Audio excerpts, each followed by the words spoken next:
All right, today we're jumping into a really cool topic, rugged medicine. This is all about how life-saving technology has to get tough, really tough, to work in some of the world's most extreme and challenging places. So let's just think about this for a second. We usually picture medical gear in these pristine, perfectly climate-controlled hospitals, right? But what happens when you need that same life-saving tech in a remote village or right in the middle of a disaster zone? What if it has to work, you know, out here?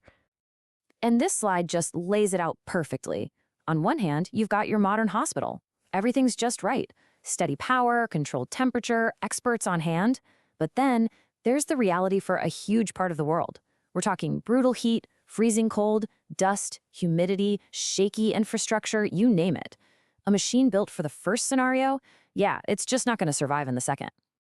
Okay, so here's the game plan for this explainer. First, we'll break down why the usual approach just doesn't cut it. Then, we'll get into the nitty-gritty of designing for extreme weather and for being on the move. After that, we'll tackle the human side of things, which is super important. And finally, we'll take a peek into the future. So, let's kick things off with this really fundamental idea, the whole one-size-fits-all thing. When it comes to medical tech, it's a massive failure for most of the planet. Think about it. Deserts, mountains, rainforests, each place has its own unique challenges, both for people's health and for the gear. You just can't use the same playbook everywhere. All right, so that leads us right into our next big topic, designing for the elements. This is where the real genius engineering comes into play, figuring out how to make this technology tough enough to stand up to whatever nature throws at it. Now, this is what I find so fascinating. Look at how specific these solutions have to be. In crazy heat, you need circuits that won't fry and sealed cases to keep out all that dust. But in the freezing cold, it's a whole different problem. You need special batteries that won't die and materials that won't get brittle and crack. And of course, in super humid, rainy places, everything has to be waterproof. It's a non-negotiable. Okay, this right here is a total game changer, solar-powered medical devices. I mean, this completely flips the script for healthcare in rural areas. In places where the power grid is a mess or just flat out doesn't exist, solar power is literally the difference between a clinic having working equipment and having, well, nothing. It gives them true independence. And check out these incredible real-world examples. We are talking about solar-powered incubators that give newborns a fighting chance, solar oxygen concentrators for people who can't breathe, and solar fridges that keep life-saving vaccines cold and safe. And all of this is running completely off the grid. It's amazing. So we've figured out how to beat the climate, but what about the next massive hurdle? Distance. This section is all about healthcare on the go. How do we actually get the clinic to the patient, no matter where on Earth they are? Yeah, if you're running a rural clinic, you're up against a pretty tough set of obstacles. You've often got a major shortage of specialists, no labs to run tests. We've already hit on the electricity problem, but then there's connectivity. If you have no internet, you can't get a second opinion from an expert or look up patient records. It's incredibly isolating. So, what's the solution? Well, any device built for these places has to tick 4 boxes. It has to be portable so you can carry it. It has to be low cost so communities can actually afford it. It needs to be super easy to use so a local health worker can pick it up fast. And it has to be durable, like really, really tough. And this is just a perfect example of that philosophy in action, the handheld ultrasound. It takes this huge, clunky, expensive machine and shrinks it down to something that fits in your pocket and plugs right into a smartphone. Think about that. All of a sudden, a health worker can do diagnostic scans in the most remote village imaginable. It's a revolution, especially for maternal health care.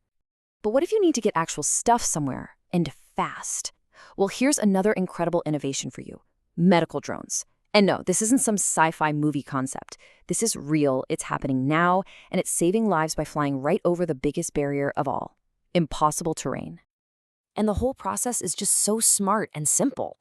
A remote clinic has an emergency, they need blood or maybe anti-venom right now, a drone gets packed with the supplies and takes off.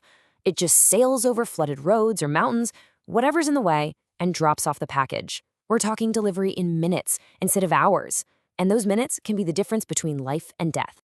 Okay, so we've talked climate, we've talked geography, but the trickiest challenge of all might just be the human one. This is where we have to think about designing technology not just for a problem, but for people, for their cultures, their habits, and their trust.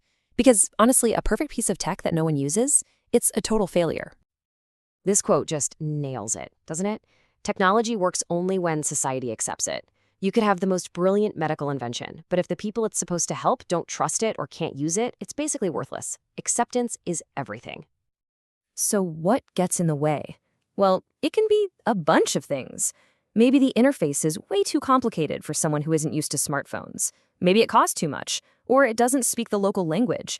You even have to think about cultural norms. Like in some places, a whole family might share one phone.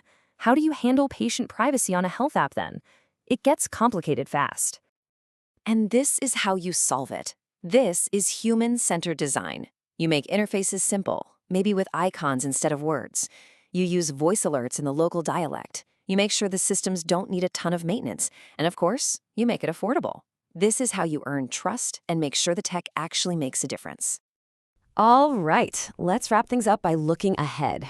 Now that we get the rules for making rugged, human-centered medical tech, what's coming down the pipeline? Where's all of this going? Well, one of the biggest trends is sustainability. The goal isn't just to fix health problems anymore, it's to do it in a responsible way. That means designing gear that sips power, creates less e-waste, and is built with things like recyclable parts, biodegradable sensors, and batteries you can actually recharge. And the tech itself? Oh, the future is incredibly exciting. We're talking about AI that can help diagnose diseases just from a photo on your phone.